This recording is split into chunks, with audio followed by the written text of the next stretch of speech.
it's supposed to feel.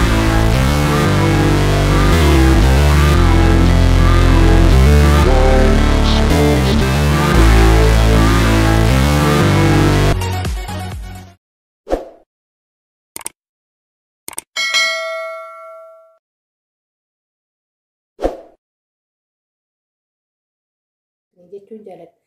Egaa kan warroonni chaayinaala ayyaantu asallaatti haarawaa taatan waggaa jiraattan akkasuma immoo yuutuubiin beeksisee dhuftan waggaa jiraattan sabiskiraayibii godhuun maatii koo nuuf ta'a jechuun jaaladha. Egaa kan warri immoo maatii koo taatanii jirtan guddaa isaa galatoomaa. Akkasuma laayikii sheerii gochuu hin dagatinaa. Yaada keessan yaada bilchaataa ta'e bakki itti sirreessuu qabu. Akkasuma wanti hir'ina jiru komentii keessan jalatti sodaa tokko malee qeeqnis waggaa jiraata. Naafeechisuu hin dagatinaa isin jechuun jaaladha. Egaa ka bakkuma jirtatti nagaan koo isin akka qabu jedhee ergaa kana nagaa isin gaafadhe. Egaa ka har'a yaada tokko nama gaggeessaa jira. Abbaa manaalleedha. Ollaadhalleedha. Waa baay'ee taatee hojjechaa ta'u kan jirtu jechuudha. Birish tuubii 21 yookaan 21dha. Kana biyyaa galaa jirti. Egaa ka asumaan gammachuudha. Gammachuu kootii fi gammachuu kootan ibsaa fi akkasuma immoo hawwiin isheedhaaf qabuu fi fuulduratti immoo chaayinaala isheetirratti akka nama tokkootitti biyyatti waan ofeellee ta'u fa'a. Haalli jireenyaatti illee mijachuu baatu biyyatti firiidha. Firiidamiidha. Akka feetetti baata akka feetetti galtaa biyya abbaa keetii keessa akka mana ormaatii miti. Egaa ka wantoota gurguddaa akka chaayinaalii kanarratti nu hojjettu abdii qaba jecha abdii irratti qabu. Ibsachaa gamanumaan dhugaa dubbachuu fi nan galateeffadha. Taateewwan diraamaa maatii keessatti shora guddaa nama taphateedha. Egaa kan yeroo jalqabaatiif birishaan nafaan ji'oota hedduu turtee jirti. Ollaa taanee wajjin hojjechuudhaan waan tokko tokko wal mari'achuudhaan nafaana turteetoo jirti. Baatii hedduu jechuudha. Ergasii namoota dabalachaa dhufne erganaa baay'achaa dhufne. Malee namoota na wajjin waan tokko tokko hojjechaa jira akka ollaa taatee haadha gaaddisaa jedhamtee jechuudha. Gorsoota adda addaa akkasuma waa'ee jaarsaa hoggaa wal mari'an waan akkanaa godhuu qabda namni jennee jechuudha. Haadholee fakkeessinee waliin hojjechaa kan turre nama baay'ee cimtu dubbimti isheetuyyuu jechuudha keessatti dubbii baay'ee xiinxaluudhaan. Jechoota afaan namaa keessaa bahu yookaan diraamaa san keessatti wantoota dubbatamu dubbii san xiinxaluudhaan haga dhumaa waan sanirratti xiinxalteetu kanarratti hojjechuu qabna jettee nama baay'ee sammuu bal'aa qabduudha. Baay'ee nama dinqisiifadhuudha. Akkasuma immoo nama kamiyyuu akka mataa ofiitti nama laaltuudha. Kaayyoon ishii akkuma kaayyoo ishii sani yaadni ishiin nama qabdullee yaada bal'aadha. Dhugaa dubbachuun baay'een dinqisiifadhaa shamara cimtuu. Borullee bakka guddaa geessu akkasuma hawaasa isheetiif ilaalcha gaarii nama qabuudha. Nama ofii nama of ta'e qofa osoo nama of jaalatu qofa osoo hin ta'in nama ta'uu isaatiin nama jaalatuudha. Keessattuyyuu fokkosiin ishiin qabdu dhugaa dubbachuu fi chaayinaala isheetittuu ganaa hin guddatin malee shamarran irratti yaadni ishiin qabdu baay'ee hedduu namatti tola jechuudha. Hojiin isheetillee waan shamarran kanaan wal qabatee fi wantoota miidhamaa shamarranii irratti nama yaada gurguddaa kennuudha jechuudha. Dhugaa waa dubbattu dhugaa dubbachuuf gamanumaan chaayinaala isheetillee guddisni jechuun jaaladha.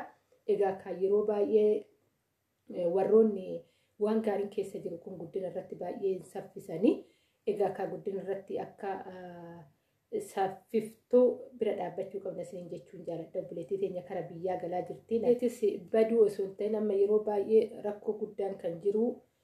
Shamarran keenya biyya haraabaatitti hirriiba dhabnee yeroo boqonnaa keenya dhabnee sammuu keenya hiinee walumaa galatti yeroo ofumaafuyyuu of laaluu qabnutti of kunuunsuu qabnutti shaaworii seenuudhaan dabbasaa keenya sirreeffachuudhaan kan duraan dabbasaa keenya wantoota adda addaatiin kunuunsinuu dabbasaa keenya dhiisuudhaan akkasuma yeroo kafana keenya dachaafnu irratti dhiinsa muluu dhiisnee.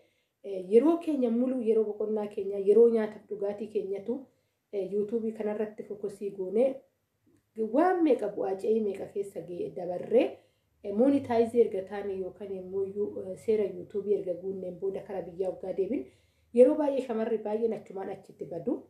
Egaa ka dhugaadha haalli baay'ee ulfaachuu ni danda'a biyya keessa waggaa gallee akki as teenyee yaannu fi akka biyya keessatti galleetu arginu garaagarummaa qaba. Keessattuu nuti shamarran maallaqa gubbaa irratti kun obboleessaa, kun obboleettidhaa, kun adaadadhaa, kun immoo haadhaa, kun abbaadhaa. Kanaan ala bakki nu godhannee too dhufnu hin qabnu. Keessattuu shamarri baadiyyaadhaa dhufne jechuudha. Haguma sanuu kara magaalatti warruma siqee fi yookaan biyya harabaa kana itti deddeebi'ee warroota arge yoo ta'e malee warroonni baadiyyaa keessa dhufe yeroo baay'ee yookaan adaadaa ishii magaalaa jirtuudha yookaan eessuma ishii magaalaa jiruudha yookaan obboleessa ishii magaalaa jiruudha. Kanaan ala bakki itti arginu hin jiru jechuudha. Shamarri baadiyyaa baay'inaan kun dhibbatti shamara baadiyyaa gubbaatti miidhana akkanaa kana gaffidu. Gaafa achi as teenyee waggaa haasofnu baay'ee waanuma gaariitti jiraannu nutti fakkaata gaafa biyya gallee. Egaa ka qarshii sunis haga nu eegnutti nu eeguu dhabuu danda'a. Hunda keenya waan mudatee keessa dabarre jechuudha. Gaafa baadiyyaadhaa kaanee dhufnu. Kanaaf irraa kan ka'e kan itti dadhabne san dagannee aariidhaan bilbilumaayyuu eessa akka jiru daataa guutuun baay'ee nama rakkisaa. Kara magaalaa deemu tiraanispoortiin baay'ee ulfaata. Kanarraa kan ka'e dadhabbii keenya san ni gannaa jechuudha. Egaa ka haga danda'ameen gaafuma asii deemnu itti dadhabuun keenya noollee yuutuubiin kun namni waa'ee yuutuubii kanaa ittiin dadhabne jedhu hin jiru. Dadhabbii keessaa darbineetoo yeroo abdii fuunuufaa jiraachuu danda'a jechuudha. Baay'ee ulfina isaatirraa kan ka'e keessattuu wachaa horii guuttachuu gubbaa irratti baay'ee ulfaata. Kanarraa akkatti hojjennee gaafa biyya galle mudannoo kanaan duubatti deebi'uu hin qabnu. Egaa kaasuma teenyee waan biyya jiru yaaduun yookaan tilmaamuun nama hin rakkisu. Akka yaadetti hin argadhu jireenya koo jenneetoo yaaduu qabna. Oduu waanuma fe'iyyuu ta'e wannuma keetuma akkaawuntuma keetirraa iyyuu qarshii qabaatte akka as teessee yaadutti miti jireenyi kan si eeggatu jechuudha. Haguma feete qarshii illee qabaadhu, haguma feete manallee ijaarreetti qabaadhu. Yeroo asii galtu wantoota baasii adda addaa baasii gurguddaatu si eeggata. Maaliif akka ta'e illee hin beeku. Yeroo baay'ee namoota baay'ee mudatee waan an argee obbichaa osoo hin ta'in jechuudha. Kanaafuyyuu akka as teenyetoo laallu kana akka hin taane jireenyi ammuma tana sammuu keenya keessatti galchinee ofitti amanuu qabna. Ittis amanuu qabna. Jireenya kamuyyuu tagaafatuun qaba. Garuu hojiin kun waan itti dadhabeedha. Kanaafuyyuu dadhabbii koo kanammoo akkuman kareessa mana namaa keessa taa'ee yeroo boqonnaa kootii aarsaa godhee hojii namaa wajjin odoon dhama'uu hirriba kootirra aarsaa godhee kana asiin ga'e. Ammas immoo jireenya haguma feellee nattaa ulfaatu. Waan feellee ta'u yuutuubii koo kana guddifachuun qaba jennee irratti fokusii godhuu qabna. Yeroo baay'ee dadhabbii keenya bilaashatti gatuu hin qabnu jechuu jaaladha. Gamanumaan birishaan garuu waan akkanaatillee hin dalagdeedhee yaadu dhaamsa kooti garuu waan hundaafuyyuu jechuudha. Akki nu yaannee miti jireenya gaafa biyya gallu.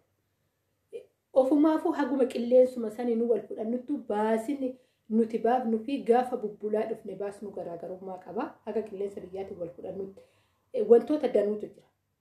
Hatta maatii keessattuu ho'ati galtuu kan namatti dhukkubsataa sirraa baasii karaa adda addaatiin baasiin jiraachuu danda'a jechuudha. Kana rabbiin nu haa baraaruu dhugaa waan an argeef ofii keewwatiifillee jechuudha.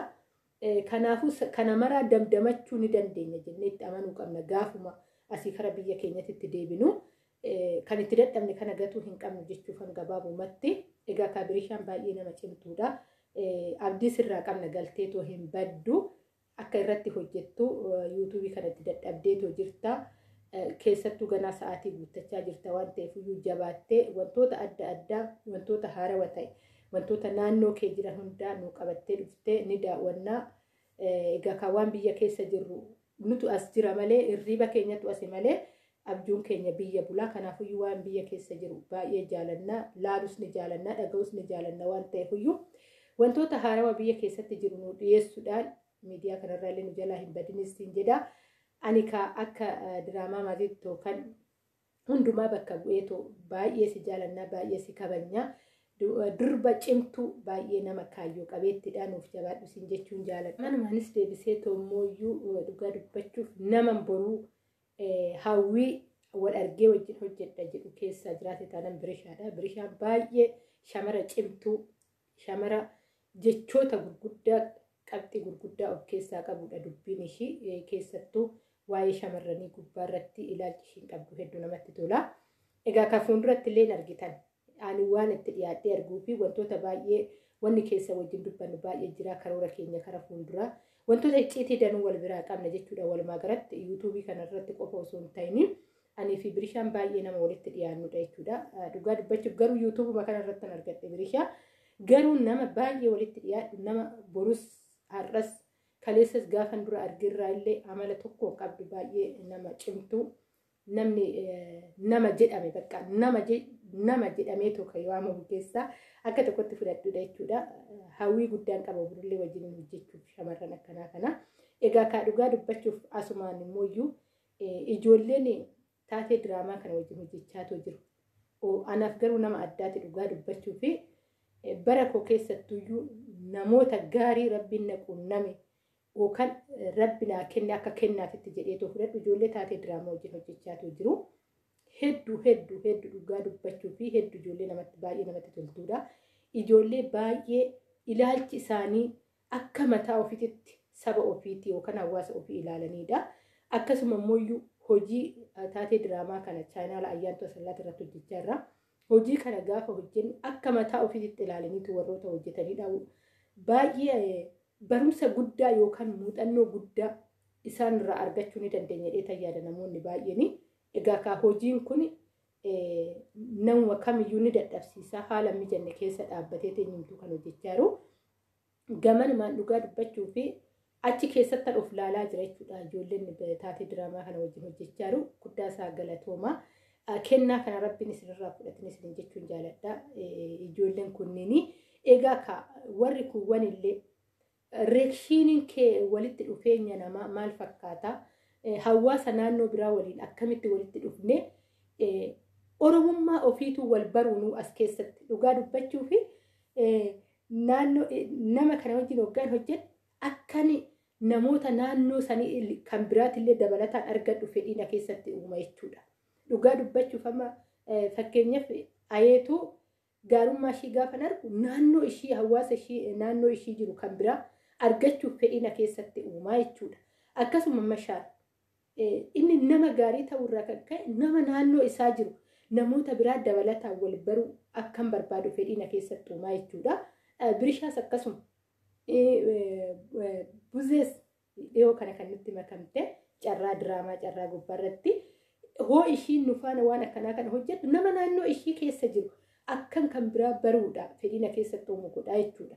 Gaafa waan gaarii goonu namoonni naannoo biraa yookaan ijoolleen Oromoo naannoo biraa naannoo keessan namoota naannoo keessan jiru baruu fedhii isaan keessatti uumaa jechuudha. Waaw nama kanaa kan argee bara. Kanaafuyyuu namoota biraa dabalata baruun qaba jedhee naannoo sana yookaan immoo qaama dhaqeetoon laaluudhaaf namni fedhii keessatti uumaa jechuudha.